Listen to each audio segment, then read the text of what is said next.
Awesome. Hello, everybody. This is Patrick Lee. I'm sitting here with a great friend and author, and who's written a wonderful book. And it's going to tag into something that we're going to talk about at the end of this video. But I'm sitting here with Tisha Collins, pen name Katie Grimsley, and you have written this book called The Redheaded Stepchild: My Struggle to Survive. Yes.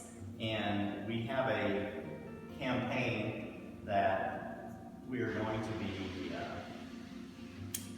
launching. It's kind of launching as we speak, actually, at the time of this interview, that this is going to tie into. But this particular story is a story of your own childhood. Yes, it right? is. Written under another name Yes. to protect the innocent, but who actually are not in the picture at the moment. But we're going to talk a little bit about you first, Okay. Miss Tisha Collins. Yes. You're currently a real estate agent. Yes, I am a real estate agent. I'm a mom, I'm a grandmom. I also work full-time at Pantex, and I'm a lifetime student. I'm working on my second master's. On your second master's. Yes. That is amazing. Thank you. That is amazing. So let's touch on that a little bit. You are very, very active. You've got a lot going on, from the kids to the grandkids to your education to 2 careers, and also had time to write a book. Yes, I do. So that's pretty amazing, Yes. right? That's pretty amazing. I've read the book twice, and I found myself highly offended the first time, Okay. and then I started becoming more educated the second time. Okay. And it was one of those, the first time you brought it by the office, and as a gift to another agent here that's involved in the campaign we're going to be talking about, and you left the office, and I started flipping through it, and virtually read it. I did not know you were going to do that. I know you didn't. I know you didn't. But I went, interesting. Read the front, read the back, read the first, the forward, and I was like, oh, so I started flipping through, and I was like, okay, let's just start at the beginning. Sat here and read the book, and put it up on the counter, and of course let Nikki know it was here. And as we were talking with some of the other people that I work with, some of the people that I'm involved with, it just came to me, I need to interview this gal, man. We've known each other for a few years now, a couple of years now. We've done a little bit of things together in the past, and I needed to talk to you about this book. So, yeah, man, this is great. I am not a professional author interviewer, but this is one of the things that I'm stepping out of my comfort zone to do this. I know you're stepping out of your comfort zone. You've done it for years now. To talk about this book, The Redheaded Stepchild: My Struggle to Survive by Katie Grimsley, otherwise known as Tisha Collins.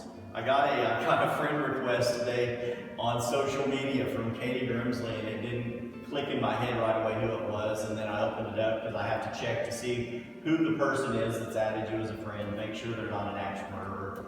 And I was like, oh, that's wonderful, that's that author. Well, I never said I'm not an axe murderer, Well, but I am an author as well. I hope not. I hope not. Today. Not today, anyway. We're good. So, okay, let's just go ahead and jump right into this. Okay. Parents divorced at a very young age. Yes, before I was 1. Before you were 1, your parents divorced. And where were you living at that time? I lived in Oklahoma. In Oklahoma. Okay, so parents divorced. And how many children were there in the family at the time? Myself and my older sister. You and your older sister, who is another feature character Yes, in she the book. is Emma in my book. Emma in the book. And you and your sister had a great relationship once you got old enough to know each other a little better. This was very traumatic to you. You're virtually a baby. You're barely walking. Yes. Parents divorced. As you grew up, did you learn a little bit about that? What was the reason behind the divorce? Did you know? I honestly never knew. I do know that my parents married as young teens, and my mother was expecting my older sister, and with the religion that our family followed, that was expected that they would be married. My mom was roughly 15, my dad was 17. Sure. So by the ages of 17 and 19, they had 2 children, Yeah. myself and my older sister, and they did not have a chance to grow up before that. So I think that marriage was something that they were honestly not ready for. Right. So we sort of coined the term "babies having babies." Yes, And that was that, the case. That was the case. And we see that happen all too often. And there are times that the couple has enough family support, they're mature enough, they surround themselves with the right environment to help that relationship thrive. But many times that's just not the case. Yes, and it was just not the case. yeah, just not the case. Okay. So parents divorced, mom's single, and she decides to remarry. Yes. And about how old were you when that happened? I was 3 when she remarried. She remarried in July of '79. In the meantime, she had another gentleman she had another man that she was dating, that actions that he took resulted in me being placed in foster care. My mom did her best and was able to regain custody of me. And around the time she regained custody of me, she married. So she married the stepdad. Yes. That's mentioned in the book. Yes. That this book is really sort of about.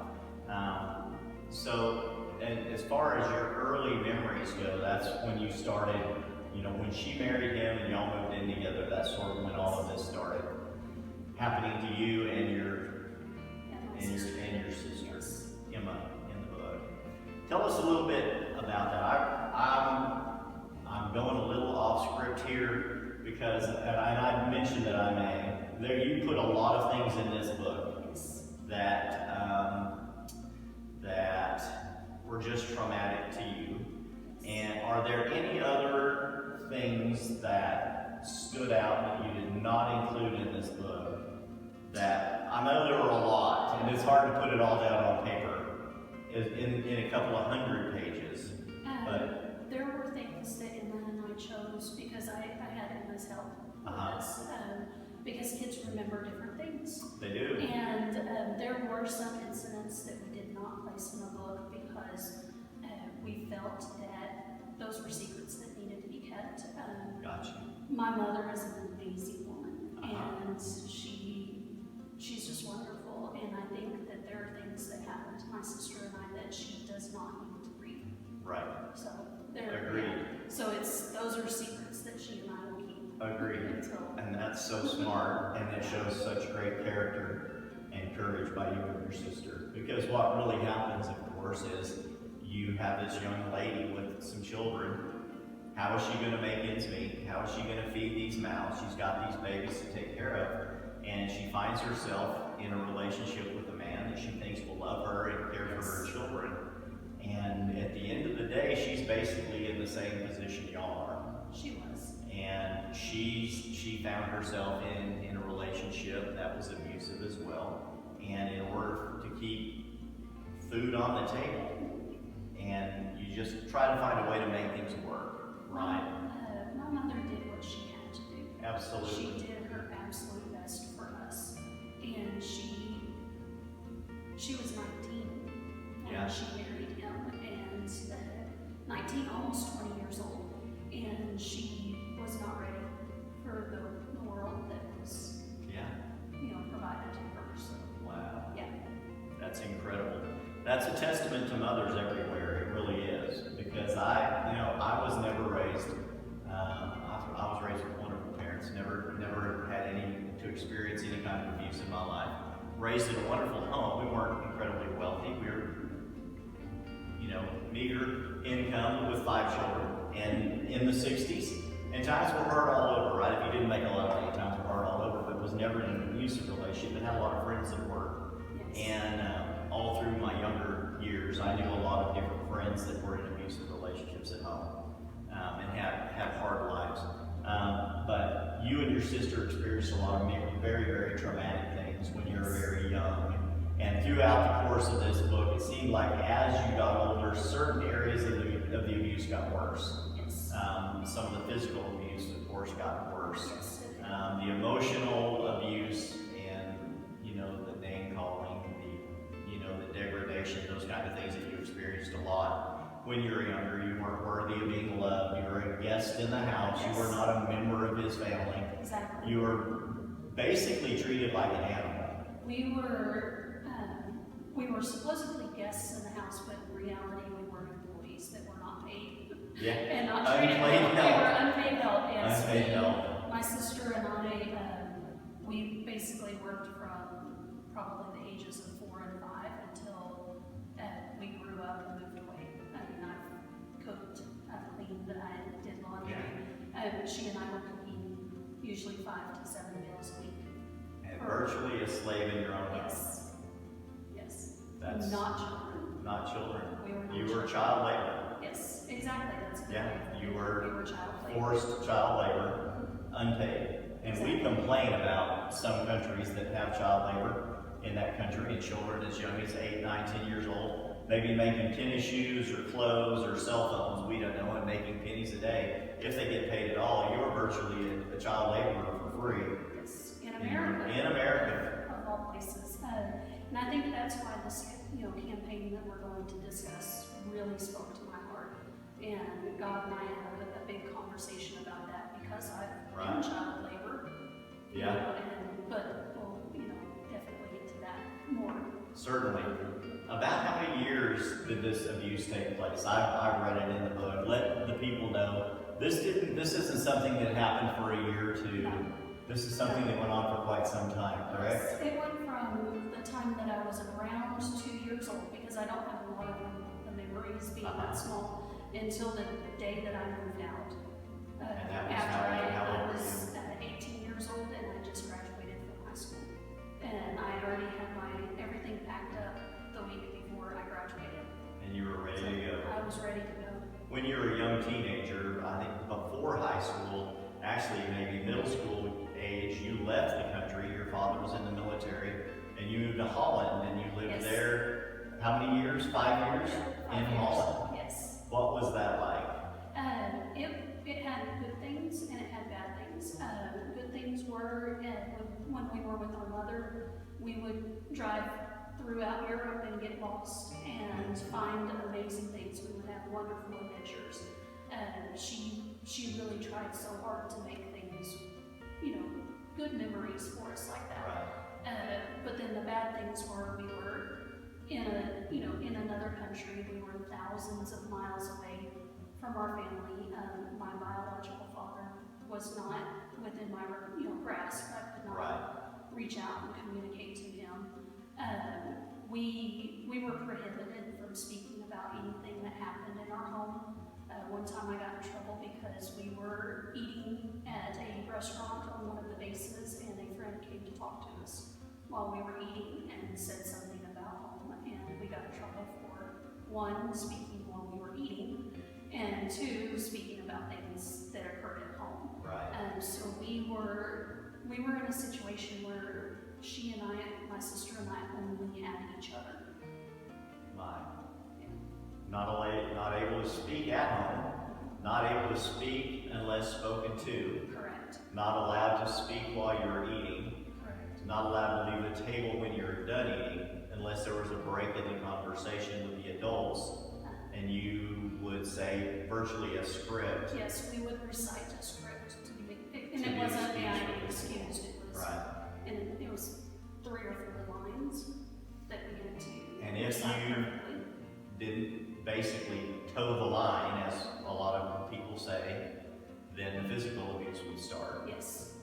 Basically the mental and verbal, until you broke a rule, and the rule could be anything that he happened to have made up in his mind at that time. Yes. It didn't sit You well didn't with even him. have to know what You didn't the have to know rule what the was. rule was, Yeah. and then the physical abuse would set in. And your mother was virtually powerless to stop that as She well. was thousands of miles away from her family with no resources of her own. No, Right. She wasn't allowed to have money. Yeah. She wasn't allowed to have a job. She basically stayed at home. She was allowed to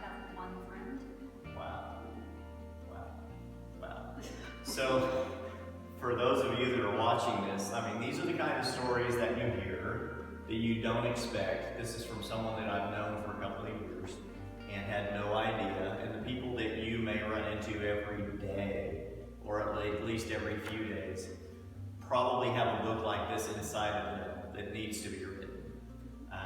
I actually had a conversation with someone today, not too long before we recorded this interview, that said this particular lady had plenty of stories of abuse growing up.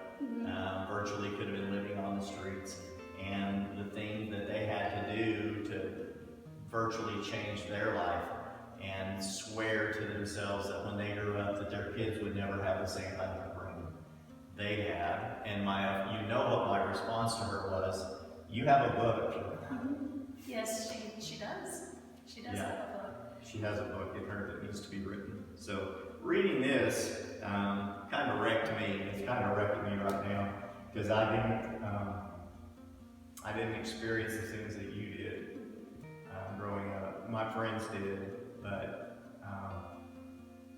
my heart goes out to people that have had to walk through these kind of trials in their life and endure these kind of things for many, many years. And I've got a list of questions here, and I'm going to get back on and dry up the waterworks here a little bit. These, man, you know, my heart goes out to people that have endured what you've had to endure. No one deserves that, especially a child. It's just not right. And that's why I worked in social work for so long.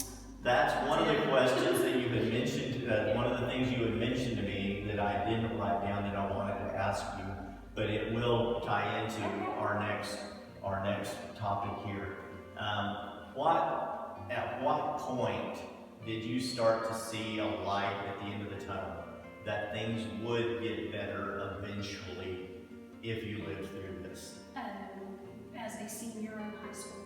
Senior in high school. And I met my first husband in high school. I met him my senior year, and was very fortunate to fall in love. And he has a story of his own to tell, but we connected in that way.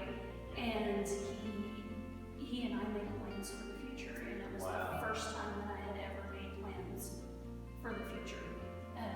And I felt that this was somebody that would protect me and would never hurt me, which is absolutely the case. I mean, we were married for 10 years, and we have 2 amazing children. We co-parent wonderfully. He is one of the best friends that I will ever have in my entire life. But he was my light at the end of the tunnel. That there was something to look forward to, and that my future could be bright. Could be. And it was. It's been very interesting, but it's very bright. So one of the what was it that sort of came alive in you? It was probably around this time when you met him, you graduated high school, you decided to get married, that the light bulb sort of went off in your head. Something, someone turned the light on, and you said, I can help other people. I can better myself and then help other people. What was that? There were a couple of things. Unfortunately, I miscarried our first baby, and a couple of weeks later, my nephew on his side of the family was a victim of child abuse, and he lost his life. We had to travel out of state, and we were with him when he was removed from life support. And that was an incredibly difficult situation. He had not made it to his second birthday yet. And then shortly after that, I became pregnant with my daughter. And all of those things together were incredibly difficult, but it was my opportunity to turn them into something good. If you look at the foreword of the book, there is a sentence or two about him and her. There is. That says that he lost his life before his second birthday, and that he was loved and his life didn't matter. After that happened to him, that's when I chose to eventually become an advocate. That was my goal. I wanted to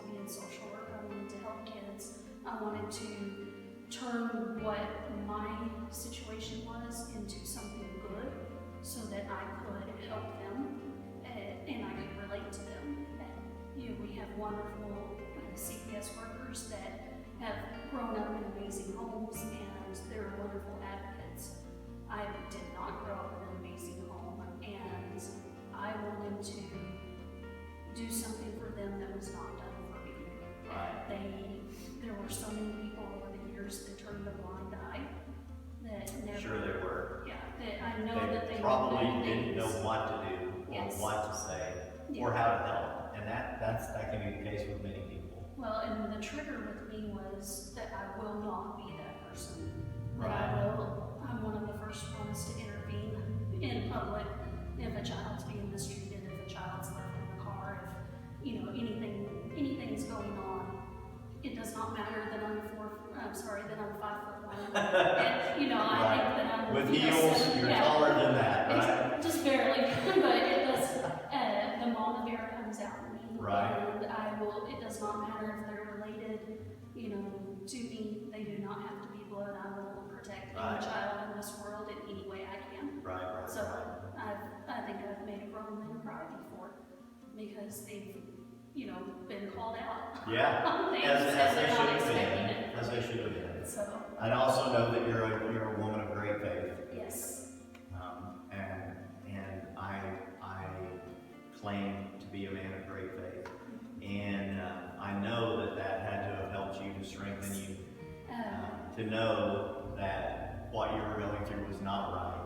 Once you were old enough to understand that it wasn't right, Yes. and that really helped you to withstand a lot of this. I think that my breaking point came when I was 17, before we moved here, actually. We were living down in the Houston area, and I had a lot of things going on that were very difficult. I mean, typical teenage stuff, but I was just tired of every single day being some sort of conflict at home, and I honestly did not want to be there anymore. And I contemplated suicide. I actually went to the bathroom one evening, and I had a razor blade, and I had already researched the best way to slit my own wrists, and Wow. God intervened in that. I mean, you hear people talk all the time about God talking to them or God laying things on their hearts, and He really laid it on my heart that there was a future for me, that I would have, a wonderful family, I would have kids, and that was my opportunity to turn things around was by providing them the life, that they deserve. So God and I were pretty tight. That's awesome. So, and there's a lot of shame in contemplating suicide. There's, that's something. There is, when you not- feel like you've reached the end of your road and there is no other alternative. Yeah. That's a very dark place for people to get to. It is. Very dark place. And we're so thankful that you didn't take your life and you made it through. Yeah. And God was watching over you and gave you the wherewithal to realize, hey, this is the breaking point. I'm here. You can do better. Yeah. You can have a bright future. And that all turned around you. We're very thankful because that's going to make the difference for so many people. If you hadn't survived this, there would be no book. Correct. There would be, this wouldn't be here to contribute to this other campaign. We're so thankful that you shared this story. And wow, I'm just sort of at a loss for words, and that's okay. This is incredible. So, we have a campaign that's also incredible. Yes. And it's called Agents Act. And I'm going to regain my composure, because that's what we do. We're I'm supposed to professionals. be crying, not you. This is awesome. This is great. And this is going to make a lot of difference in some children's lives. So we have a campaign that our team, your team, a lot of other agents have put together, our team leaders have put together. to stand up for children that are being abused around the world. And it's called Agents Act, Agents Against Child Trafficking. Yes. And we actually have teams that are traveling to Thailand and meeting up with ministries and different organizations in that nation. It's also branching out into other nations, Brazil, Myanmar, and a couple of other countries. This happens right here in our own country. It happens right here in our own city. And one of the things that we are committed to doing is bringing awareness about this to other people and to the world. And it's just one of the things that we're going to have to do. So you have decided that this book that you have written, proceeds from that book are going to go towards the Agents Act campaign. Yes. In fact, the cover will be changed. I will be publishing a second edition of this book. The original edition does have some errors. Part of that is the emotion that was placed into that book. It was very difficult to go back and read and edit. But it's so private that, I didn't want somebody else to edit it. Right. And so I want to make those changes now because it's been a while and I really think I can crack it open and do what I need to do. But I do want to place the Agents Act logo on the front, and 100% of those proceeds will be donated from, now until I guess I die. And 100 years from now. Well, hopefully, right? yeah. Yes. At least 100 years from now.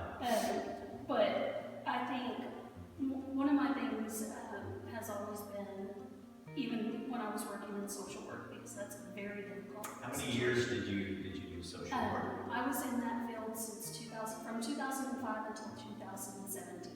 How about that? The end of my career there was spent doing abuse and neglect investigations.